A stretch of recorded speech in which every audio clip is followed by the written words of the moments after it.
하나님의 그 은혜가 여러분과 함께 하심을 믿습니다.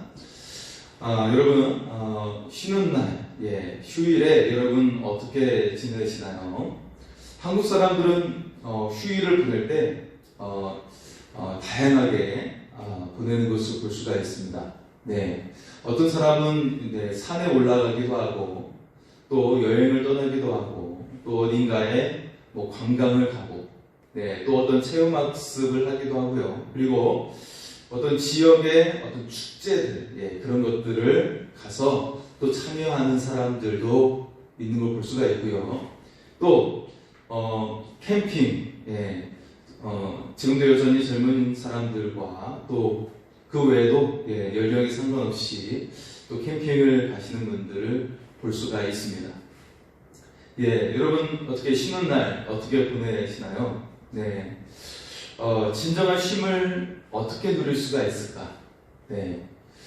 쉼의 의미를 이야기한다면 쉼의 의미는 삶을 재충전하는 것이죠. 삶을 재충전하는 것입니다. 그래서 우리가 삶을 살아갈 수 있게 하는 것이죠. 여러분, 항상 사람들이 요즘에 많이 몸에 늘 지니고 다니는 것이 있죠. 그것이 바로 스마트폰, 휴대폰인 것을 볼 수가 있는데, 이 휴대폰을 사용하기 위해서, 잘 사용하기 위해서 어떻게 해야 되죠? 충전을 시켜야 돼요. 쉬게 만들어야 돼요. 쉬게 만들지 않으면 계속 사용만 하면 배터리가 방전이 돼서 쓸모가 없게 되는 거예요. 쓸 수가 없게 되는 것이죠. 마찬가지로 여러분, 쉼의 의미는 삶을 충전하는 것입니다. 삶을 충전하는 것이지 에너지를 더 소비하는 것이 아닌 것을 볼 수가 있습니다.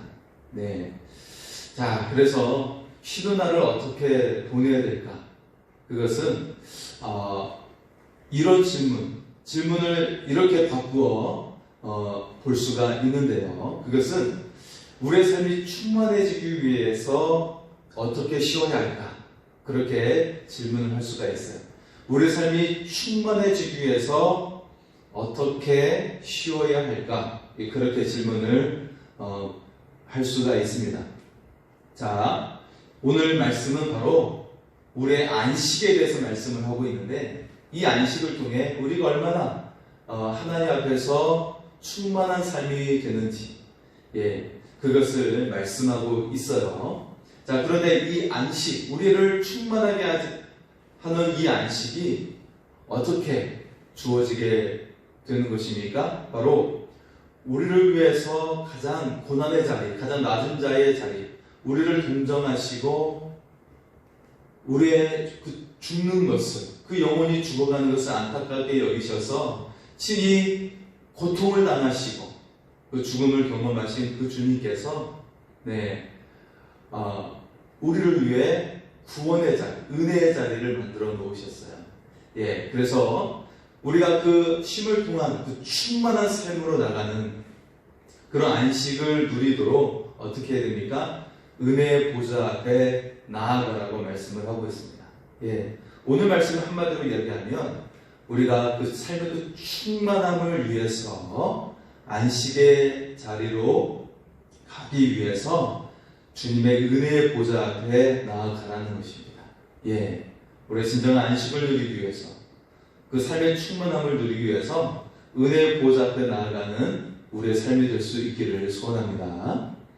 자, 히브리서는 우리에게 강조하고 있는 한 가지가 있습니다. 그것은 그리스도를 믿는 믿음에 대해 강조하고 있어요. 그리스도 그 자체를 강조하면서 그에 대한 믿음을 강조하고 있는데, 지금까지의 말씀을 살펴보면 오늘 4장의 말씀인데, 자, 앞에 있는 말씀은 어떻게 우리에게 말씀하셨냐면 예수 그리스도는 선지자보다 뛰어나시고 천사보다 뛰어나신다 라고 말씀하셨어요. 그리고 대제사장보다도 뛰어나고 율법을 전한 모세보다도 뛰어나신다 라고 전해왔습니다. 가장 그 모든 것보다도 가장 뛰어나신 분이 예수 그리스도가 되신다라고 우리에게 전하고 있는 것입니다. 여러분 주변에 여러분들이 영향력을 끼치는 사람이 있을 겁니다. 그 사람의 말을 하면 정말 내가 완전히 신뢰하고 믿는 그런 사람이, 그런 대상이 여러분의 삶의 주변에 있을 수가 있어요. 하지만 히브리서는 그것에 대해서 우리가 말씀하고 있는 거예요. 그 누구보다도 예수 그리스도가 가장 뛰어나시고 우리가 신뢰할 분임을 증거하고 있는 것이죠. 여러분, 예수님에 대한 절대 믿음을 가지고 나아갈 수 있기를 소원합니다. 여러분, 어제까지 다니엘 기도회가 마쳤어요. 정말 은혜의 시간이었죠. 한 해 동안에 가장 소중하고 귀한 시간임을 느끼게 됩니다. 여러분, 하나님께 정말 믿음을 가지고 기도하는 시간, 하나님의 그 은혜를 부어지는 그 충만한 시간, 이 다니엘 기도회를 마치게 되는데, 여기에 참여하지 못하신 분들은 이 은혜의 가치를 알고 있지 못해서 정말 안타깝습니다. 솔직히 안타까운 마음이 있는 거예요. 여러분, 일상 동안에 수고하고 일해서 얼마나 벌겠습니까? 하나님께서 부어주시는 은혜와 우리가 수고하는 것과 하나님의 그 은혜가 비교할 수 없다는 것을 우리가 깨달아 알 수 있기를 소원합니다. 오늘 하나님 우리가 말씀하고 있는 거예요. 은혜의 보좌 앞에 나아가라고 말씀하고 있는 것입니다. 우리가 행하는 일보다 더 큰 역사를 이루시는 은혜의 보좌 앞에 우리가 나아갈 수 있기를 소원합니다. 자, 주님의 은혜의 보좌 앞에 나아가고 정말 그 충만한 삶을 누리게 되는 안식의 자리에 가기 위해서 오늘 먼저 두 가지를 강조하고 있어요. 첫 번째는 믿음으로 들어가야 된다는 거예요. 믿음으로. 믿음으로 들어가야 된다. 자, 1절의 말씀에 우리가 하나님의 안식에 들어갈 약속에 대해 말씀을 하고 있습니다. 자, 1절의 말씀을 볼까요? 1절입니다. 그러므로 우리는 두려워할지니 그의 안식에 들어갈 약속이 남아있을지라도 너희 중에는 혹 이루지 못할 자가 있을까 함이라. 하나님의 약속이 주어졌는데 너희 중에 들어가지 못할 자가 있다라는 거예요. 그것이 두렵다라고 말씀하고 있는 것이죠. 자, 그렇다면 이 말씀이 누구에게 하신 말씀입니까? 교회 밖에 있는 사람에게 한 말씀입니까? 아니면 교회 안에 있는 사람에게 하는 말씀입니까? 교회 안에 있는 사람에게 하신 말씀이에요. 여러분, 놀랍게도 주님은 양과 염소의 비유를 말씀하실 때 이 비유가 누구에게 주어졌냐면 세상 사람들에 대한 비유가 아니었어요. 세상 사람들이 이미 주의 은혜의 자리, 천국의 자리에 들어갈 특권이 전혀 없기 때문에 이걸 완전히 배제시키고 있는 것이죠. 그리고 무엇을 말씀합니까? 이 교회 안에 들어올 사람 중에도 양과 염소로 갈리게 된다라고 말씀하시는 비유였어요. 그것이 바로 주님의 양과 염소의 비유죠. 1절 말씀은 동일한 내용을 우리에게 말씀하고 있어요. 너희 중에 안식에 들어오지 못할 자가 있을까 두렵도다 라고 말씀하고 있는 것이죠. 자, 이 말씀이 앞에 있는 히브리서 3장 18절 말씀과 연결이 되어집니다. 우리가 전에 살펴보았던 히브리서 3장 18절 말씀이죠. 바로 앞에 있는 말씀인데요. 제가 읽어드리겠습니다. 또 하나님이 누구에게 맹세하사 그의 안식에 들어오지 못하리라 하셨느냐? 곧 순종하지 아니하던 자들에게가 아니냐? 즉 하나님의 말씀은 순종하는 자만이 안식에 들어올 수 있다라고 말씀하고 있습니다. 여러분, 구원의 자리, 이 구원은 결국 하나님의 안식에 들어가는 것입니다. 그런데 이 구원의 자리, 진정 안식의 자리를 믿고 죽은 성도들은 전부 다 들어갈 수 있어요. 들어가게 됩니다. 주님의 재림의 날에 변화되어 새하늘과 새 땅에서 영원한 안식을 누리게 되는 것이죠. 그런데 오늘 말씀은 단서를 붙이고 있어요. 너희 중에 혹시 라는 단서를 붙이고 있는 것이죠. 그것은 너희가 입술로 신앙을 고백하는 성도들 중에서도 구원받지 못할 자가 있다라는 거예요. 그것은 마치 예수님의 12제자 가운데 가룟 유다가 들어오지 못한 것처럼 그런 구원의 자리에 들어오지 못할 자가 있다라고 지적을 하고 있는 것입니다. 그런 사람이 누구입니까? 바로 2절 말씀에 보면 불순종하는 사람이라고 말씀하고 있어요. 불순종하게 된다면 안식의 자리에 들어올 수 없다라고 말씀하는 것이죠. 그래서 출애굽을 예를 들고 있는데요. 너희의 그 선족 가운데 약속의 땅에 들어가지 못한 이유가 무엇이냐? 약속의 땅에 왜 들어가지 못한 것이냐? 그들이 다 하나님의 그 말씀의 자리에 들어왔던 사람들이에요. 홍해를 건너서 가나안 땅을 향해 갔던, 자, 여러분, 홍해를 건넜다라는 말이 무슨 의미가 있는지를 성경은 구체적으로 이렇게 말씀하고 있는데, 그들이 하나님께 한꺼번에 동시에 세례를 받았다라고 말씀을 하고 있는 것이죠. 여러분 세례를 받을 때 기억나십니까? 어떻게 세례를 받으셨죠? 예, 여러분, 목사님이 성수에다가 손을 적셔가지고, 손을 성수에 적셔가지고 여러분 머리에다가 성부와 성자와 성령의 이름으로 세례를 주면서 세례를 받게 되죠. 자, 이것은 물을 통과했다는 의미예요. 원래는 침례죠. 물속에 완전히 들어갔다가 나온 침례를 의미하는 것이죠. 예수님은 요단강에서 세례를 받으실 때 침례를 받으셨어요. 물속에 완전히 들어갔다가 나온 그런 침례를 받으셨어요. 여러분, 우리도 침례를 행할 수 있다면 행하는 것이 좋습니다.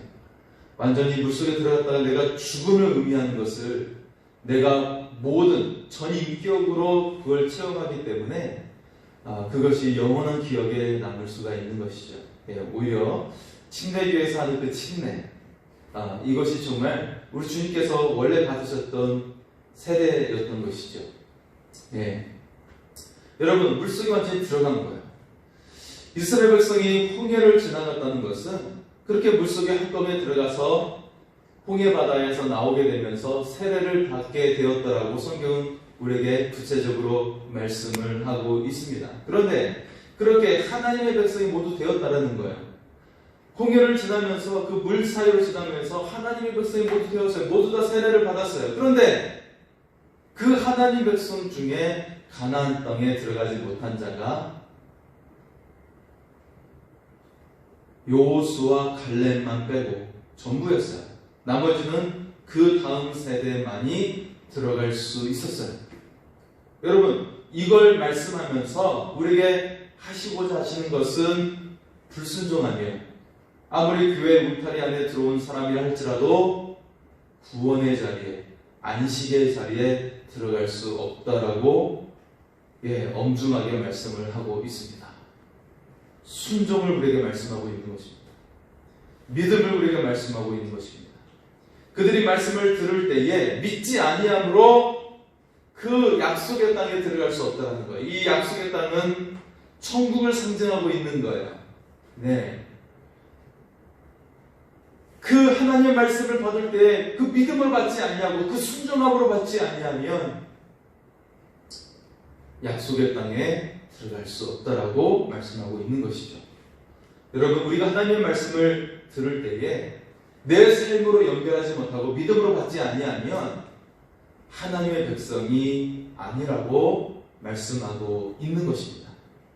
사랑하는 성도 여러분, 믿는 자는 천국 안식을 죽어서만 누리는 것이 아니에요. 네, 죽어서만 누리는 것이 아닙니다. 바로 지금 이 세상에서도 천국의 안식을 누리는 줄 믿습니다. 천국의 기쁨과 천국의 풍성함을 누리는 줄 믿습니다. 마태복음 11장 28절, 우리가 너무나도 좋아하는 말씀이죠. 수고하고 무거운 짐진 자들아 다 내게로 내가 너희를 쉬게 하리라. 여러분, 예수님은 우리에게 진정한 쉼을 주셨어요. 너희가 죽어서 천국 가서 누리는 그 안식만이 아니라 주님을 믿는 우리에게 어제도 오늘도 내일도 이 안식을 주신다는 거예요. 믿고 나가는 자에게 이 안식과 이 안식이 주어지는 줄 믿습니다. 네, 믿고 나가는 자에게 이 천국의 안식을 오늘도 지금도 누리게 되는 줄 믿습니다. 또 요한복음 14장 27절에 주님은 말씀하셨어요. 평안을 너에게 끼치노니 곧 나의 평안을 너에게 주노라. 내가 너에게 주는 것은 세상이 주는 것 같지 아니하리라. 너희는 마음에 근심도 말고 두려워하지도 말라 말씀하고 있어요. 여러분 무엇을 근심하고 있고 여러분 두려워하고 있습니까? 네, 사실 우리의 삶에는 예기치 않는 많은 일들이 일어나죠. 건강을 잃을 수도 있고 때로는 가족 중에 누군가를 잃어버리는 큰 슬픔을 당하는 경우도 있어요. 또 재산이 없어지는 경우도 있고 또 여러 가지 일을 당하는 경우가 있습니다. 이때 주님 우리에게 말씀하고 있는 거예요. 근심하지도 말고 두려워하지도 말라 말씀하고 있어요. 그냥 주님이 할 말이 없어서 이 말을 하신 것이 아닙니다. 주님이 능력이 있고 반드시 우리에게 약속을 주시기 때문에 이 약속을 이루어 주시기 때문에 분명하게 말씀을 하고 있는 거예요. 평안을 너에게 끼치노라. 내가 너에게 평안을 끼친다. 내 안에 평안을 너에게 준다라고 말씀하고 있는 것입니다. 너에게 주는 것은 세상이 주는 것 같지 아니하리니 너희는 마음에 근심도 말고 두려워하지 말라고 우리에게 말씀하고 있는 것입니다. 여러분, 하나님께만이 참된 안식이 있어요. 네, 하나님은 6일 동안 천지를 만드시고 그리고 7일째 되는 날 우리에게 쉬시게 하셨죠. 제 7일 날 쉬시게 하셨습니다. 자, 6일 날 지은 피조물 가운데 바로 인간이 있죠. 사람을 창조하셨어요. 6일째 날 사람을 창조하시고 바로 제 7일 날 쉬게 하셨기 때문에 사람에게 있어서 그 첫째 날은 바로 안식일이었던 것이죠. 네, 하나님께서는 왜 사람에게 있어서 그 첫째 날을 안식일로 맞이하게 하셨을까요? 그것은 바로 하나님과 이 안식일을 통해 깊은 교제를 나누라는 거예요. 너의 그 첫째 날을 쉼을 통해서 안식을 통해 하나님과 깊은 교제의 시간을 가지라는 거예요. 내가 나머지 모든 날을 너에게 줄 것인데 이 안식일을 통하여 모든 날에 주님과 함께하는 날임을 기억하라는 것이에요. 이것이 안식일의 진정한 의미입니다. 내가 너에게 흙으로 만들어서 호흡을 불러일으켜 주었는데 너의 모든 생이, 너의 모든 삶이, 너의 모든 호흡이 하나님께서 주신 것임을 기억하라고 그 첫째 날을 안식일로 기념하게 하신 것입니다. 이것이 바로 안식일의 의미예요. 우리의 모든 삶이 하나님의 것입니다. 하나님께서 주셨습니다. 라고 하면서 기념하며 드리는 날, 이 날이 바로 안식일입니다. 여러분, 이 안식일을 우리가 온전히 기념하여 드릴 수 있기를 원합니다. 그냥 대충 1시간만 때운다고 생각해서면 하면 안 됩니다. 정말 우리의 모든 정성을 다해서 우리의 생명까지도 드린다는 심정으로 하나님께 나아가는 안식일이 될 수 있기를 소원합니다. 실제로 우리 하나님께서는 우리의 생명을 구원하시기 위해서 독생자 예수 그리스도의 생명을 주셨어요. 우리에게 진정한 안식을 주시기 위해서 예수님의 생명을 주신 것입니다. 우리의 가치를 예수님의 그 생명의 가치로 끌어올리셨습니다. 우리의 진정한 안식을 누리도록 하기 위해서 주님의 생명을 주신 것입니다. 그렇다면 이 안식을 우리도 내 생명을 하나님께 드리듯이 지킬 수 있기를 소원합니다. 그럴 때 주님은 받아주십니다.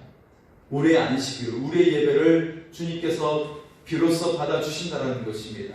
여러분, 안식일은 하나님과 우리가 연결됨을 통해서 어떤 일이 일어나게 하세요? 모든 창조물을 복되게 하십니다. 그리고 인간과 자연과의 관계도 충만하게 하십니다. 회복시키시고 충만하게 하시는 것입니다. 이것이 무엇을 의미하죠? 이 안식일을 통해서 우리의 삶을 충만하게 만들어 주신다는 거예요. 우리의 그 생명력을 충만하게 만들어 주신다는 것입니다. 여러분, 이 안식일의 기쁨과 이 충만함을 누리는 삶을 여러분 누릴 수 있기를 소원합니다. 하나님이 이처럼 우리를 어여쁘게 여기시고 기뻐하시고 그리고 우리를 깊이 생각해 주셔서 이렇게 안식일을 먼저 우리에게 맞이하게 하신 것을 기억할 수 있기를 소원합니다. 이 안식을 누리라고 말씀하고 있는 거예요.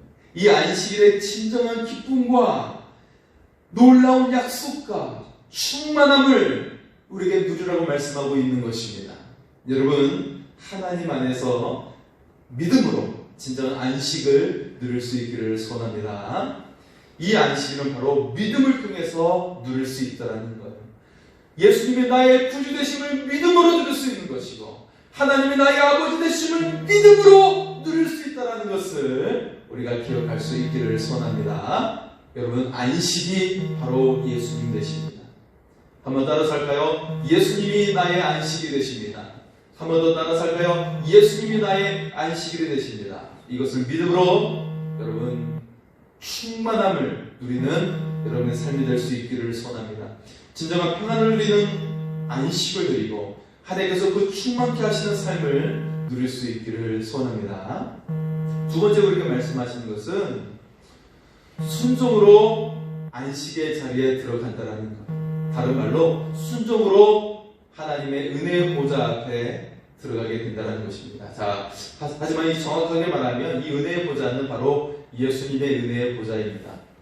자, 4절과 6절의 말씀 속에 보면 하나님께서 제7일을 쉬게 하셨는데 복음을 먼저 받은 자 중에 순종치 않아 안식에 들어가지 못했다고 말씀을 하고 있습니다. 자, 그래서 여기서 우리에게 말씀하고 있는 것은 불신앙과 불순종이 구원의 길을 막았다는 거예요. 네. 그래서 하나님은 우리에게 말씀하고 있는 것입니다. 불신앙을 버리라고 말씀하고 있는 것입니다.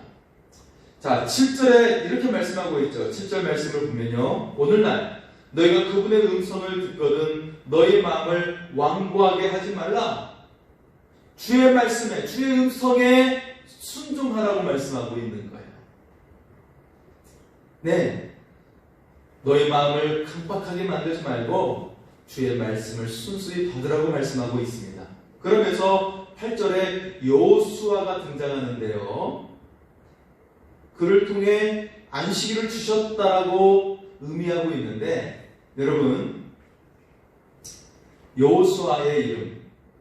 자, 예수님은 그 이름이 헬라어의 표기입니다. 자, 그런데 이 예수님의 이 헬라식 표를 히브리어로 바꾸면 여호수아가 돼요. 여호수아. 그래서 이 여호수아의 이름을 예수님으로 이해를 해야 합니다. 그래서 이 말씀의 의미는 예수님께서 안식을 주셨다라는 말씀이에요. 그런 의미입니다. 자, 여러분, 하나님께서 처음 우리에게 안식일을 먼저 주셨죠. 그런데 그 안식일은 일주일, 7일 동안 하루를 쉬는 그런 느낌으로 우리가 받았어요. 6일 동안은 열심히 일하고 제7일 날 오직 일주일 가운데 한 날만 쉬는 그런 느낌이었죠. 그런데 예수님은 천국의 영원한 안식이 되신다는 거예요. 이 안식을 완성하셨다는 것입니다. 그래서 믿는 우리는 이 안식일을 천국에서만 누리는 것이 아니라 그리고 일주일 중에 하루만 누리는 것이 아니라 우리의 모든 삶이 하나님께서 임재하시고 하나님께서 역사하시는 안식일의 삶이 된다는 것입니다. 충만하게 부어지는 삶이 된다는 말씀입니다. 누구를 통해서요? 예수님을 통해서 이 삶을 누리게 되는 줄 믿습니다. 여러분, 사용하는 스마트폰을 보세요. 스마트폰. 네. 이 스마트폰이 사용하지 않을 때만 충전을 할 수가 있잖아요. 그죠? 그런데 주님이 함께 하시면, 주님이 붙드시는 손이 되면 내 손에 이 스마트폰이 충전이 계속되는 그런 능력이 계속 발산이 되는 거예요. 에너지가 발산이 돼서 계속 충전이 된다고 생각을 해보세요. 그러면 이 스마트폰, 이 핸드폰을 계속 사용할 수가 있겠죠. 네, 계속 사용할 수가 있게 되는 거예요. 주님뿐만 해서 주님의 그 에너지를 계속 공급하시는 말미암아 계속 사용되어지는, 계속 그 충만하게 배터리가 계속 100%가 되어지는 그런 은혜의 삶이 될 수 있다는 것을 우리가 믿을 수 있기를 소원합니다. 예, 그 충만함. 여러분, 주님 안에 거하는 자는 주 안에서 안식을 누리면서 계속해서 충전이 되어지고 계속해서 그 삶이 충만한 삶이 될 줄 믿습니다. 한 사람을 소개하겠습니다. 알버트 벤자민 시퍼스 목사님인데요. 미국의 복음주의 목사님이에요. 그 목사님은 유명한 찬송시를 많이 썼습니다. 여러분도 잘 알고 있는 찬송인데요. 주와 같이 길 가는 것 즐거운 일 아닌가. 내 주 하나님 넓고 큰 은혜는 저 큰 바다보다 깊다. 이 찬송시도 썼고요. 어저께나 오늘이나 어느 때든지 이 찬송시도 썼고요. 은혜 구한 내게 은혜의 주님, 그리고 내 병든 손 내밀라고, 이런 주옥 같은 찬송시를 썼는데요. 그 목사님이 심각한 질병을 앓고 계셨어요. 그런데 그 이 고통 가운데 있을 때 흑인 연가를 통해서 자신의 육체와 영혼이 동시에 회복되어지는 체험을 하게 된 것입니다. 하나님을 찬양하면서 이 찬송시를 통하면서 이 찬송시를 지으면서 자신을 회복시켜 주시는 그 하나님을 경험했던 것입니다. 그의 삶이 더욱더 깊어지고 치유에 더욱더 많은 관심을 가지면서 이러한 찬송시를 고백하게 된 것입니다. 자, 시퍼스 목사님이 안식이란 시를 쓰셨는데요. 제가 읽어 들을 때 여러분 한번 잘 들어보시기 바랍니다. 자, 이런 안식이란 시입니다. 한때 저의 두 손은 항상 바빴습니다. 최선을 다하기 위해 힘들여 일했습니다.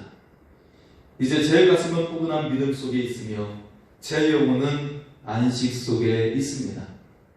한때 저의 머리는 계획으로 가득했습니다. 그리고 제 가슴은 걱정으로 미어졌습니다. 이제는 저를 이끄시도록 주님께 의지합니다. 제 생명이 주님의 안식 속에 있습니다. 한때 저의 삶은 수고로 가득했습니다. 이제는 기쁨으로 가득합니다. 그분의 멍에를 메었기에 주님께서 저에게 안식을 주셨습니다. 아멘. 할렐루야. 여러분, 우리가 바쁘게 일한다고 열매를 맺는 것이 아닙니다. 열매는 주님 안에 쉼을 가질 때 비로소 열매가 나게 되는 것입니다. 주님 안에서 안식을 누릴 때 열매가 나는 거예요. 여러분, 작물을 보세요. 작물은 쉼의 시간에 자라는 것을 볼 수가 있어요. 여러분 자녀들이 언제 키가 크죠? 열심히 운동할 때 키가 큽니까?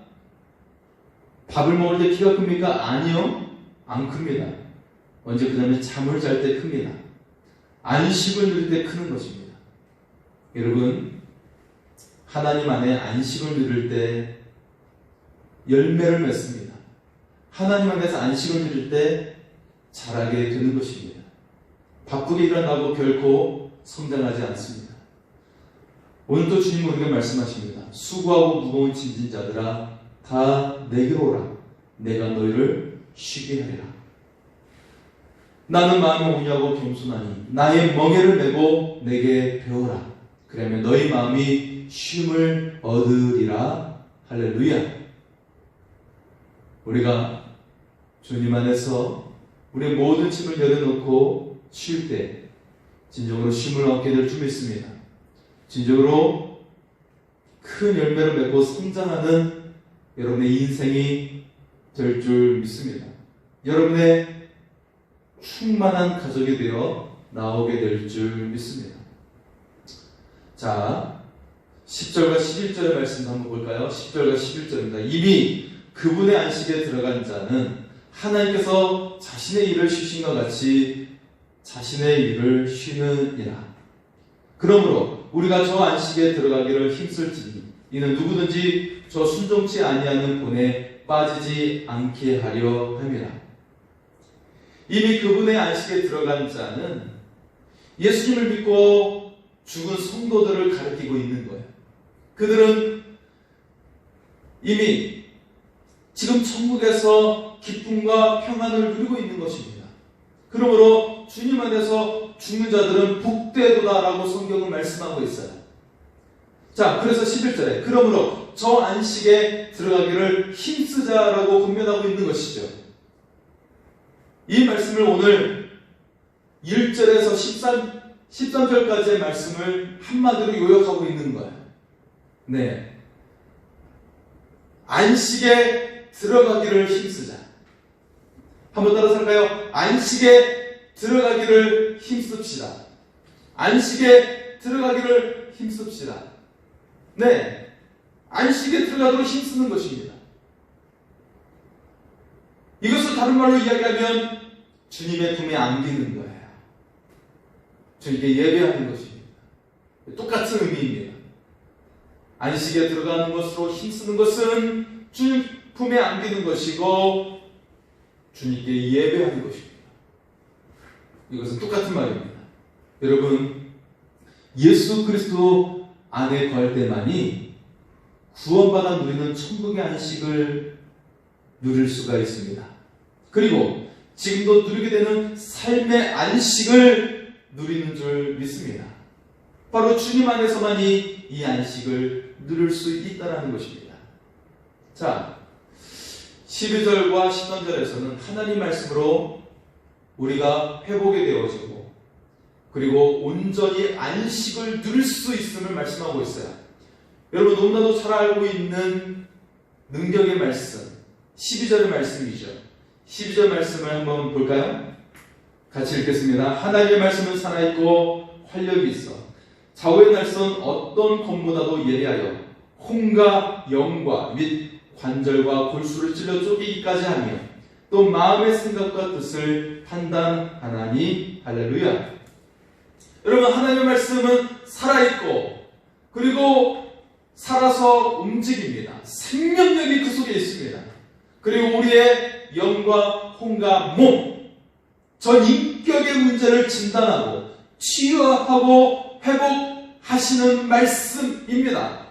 혼과 영과 관절과 골수를 찔러 쪼개서 치유하시는 말씀이에요. 마음의 생각과 뜻을 말씀만이 감찰하고 찔러 쪼개기까지 할 수 있는, 그래서 우리를 완전히 치유하시는 말씀이 되는 것입니다. 여러분 이 말씀을 누가 잘 정확하게 알까요? 예, 의사들이 잘 알 거예요. 의사들이 사람을 치유하기 위해서 몸을 찢고 절개하고 다시금 꾸며야 되는, 그 관절이 부러지면 관절을 또 인공관절을 삽입해서 그 관절을 수술해내는 그런 일을 하게 되는 것을 보는 것처럼, 여러분 주님의 말씀은 운동력이 있고 생명력이 있어서 이런 역사를, 치유의 역사를 우리에게 이루어 주시는 것을 믿으며 나갈 수 있기를 소원합니다. 여러분 주님은 우리를 치유하십니다. 말씀으로 우리를 치유하십니다. 주님 우리를 회복하십니다. 말씀으로 우리를 회복하여 주십니다. 그래서 우리를 깨끗이 치유하시고 우리를 온전히 안식을 주시는 분임을 믿으며 나갈 수 있기를 소원합니다. 자, 오늘 마지막 말씀은 그래서 우리의 모든 연약함을 아시고 우리를 동정하시는 그 주님, 우리를 회복하시고 우리를 충만한 삶으로 인도하시는 그 예수님, 그 예수님의 은혜의 보좌 앞에 나아가라고 우리에게 요구하고 있습니다. 자, 우리 16절의 말씀을 볼까요? 16절입니다. 그러므로 우리가 긍휼하심을 받고 때를 따라 돕는 은혜를 얻기 위하여 은혜의 보좌 앞에 담대히 나아갈 것이니라. 아멘. 할렐루야. 여러분, 주님의 보좌는 어떤 보좌입니까? 주님은 우리의 구원을 위해 십자가에 죽으시고 부활하여 주셨어요. 그리고 하나님 보좌 우편에 승천하셔서 보좌 우편에 앉아 계십니다. 승천하신 그 주님께서 하나님 보좌 우편에서 하시는 일이 무엇입니까? 주님의 그 보좌 우편에 앉아 계신 그 예수님, 바로 능력의 자리를 의미하고 있는 거예요. 통치의 자리를 의미하고 있는 것입니다. 하나님께서는 그 십자가에 죽으시고 부활하신 그 주님을 모든 일 위에 뛰어나게 하여 주셨고 하늘과 땅의 모든 권세를 주셨습니다. 그래서 모든 영혼들을 구원해 주실 뿐만 아니라 주님의 그 능력 가운데 보호하시고 함께해 주신다는 사실을 우리가 깨달아 알 수 있기를 소원합니다. 그래서 그 은혜의 보좌에 앉으셔서 주님은 능력의 팔로, 구원의 팔로 우리를 어둠에서 이끌어내시고 우리에게 진정한 안식을 주시고 계신다는 사실입니다. 지금 어둠 가운데 있다면, 고통 가운데 있다면, 두려움과 염려 가운데 있다면 그 어둠에서 벗어나서 우리를 치유하시고 회복하시는 그 은혜의 보좌 앞에 나아갈 수 있기를 소원합니다. 우리의 혼과 영과 관절을 찔러 쪼개기까지 하면서 치유하시는 은혜의 보좌 앞에 나아갈 수 있기를 소원합니다. 우리를 고쳐주셔서 우리를 강건케 하여 주시는 은혜의 보좌 앞에 나아갈 수 있기를 소원합니다. 상처 입고 고통받아서 그 영혼이 상함으로 말미암아 결박 땅에 있는 상태에 있다면 주님의 그 은혜의 보좌 앞에 나아가서 자유함을 얻고 그리고 하나님께서 부어주시는 그 충만함을 누리는 주님의 은혜의 보좌 앞으로 나아갈 수 있기를 소원합니다. 주님께서 여러분과 함께 하십니다. 주님의 은혜가 차고 넘쳐요. 사람들이 오늘날 은혜를 구하지 않기 때문에 하나님의 그 주님의 은혜가 하나님 나라에 쌓여 있어요. 은혜가 쌓여 있다라는 거예요. 왜? 사람들이 구하지 않기 때문에. 특히 이 코로나 시대에 주님께 은혜를 구하는 사람이 적기 때문에 하나님 나라에 주님의 그 충만하신 은혜가 쌓여 있는 것입니다. 이제는 그 은혜를 구하십시오. 구하고 찾고 두드리시기 바랍니다. 그 은혜가 여러분의 것이 될 줄 믿습니다. 쌓여져 있는 그 충만하신 은혜가 여러분에게 부어질 줄 믿습니다. 은혜의 보좌 앞에 나아가는 우리 모두가 될 수 있기를 소원합니다. 이 시간 오직 주의 사랑에 매여 찬양하며 나아가겠습니다. 오직 주의 사랑에 매여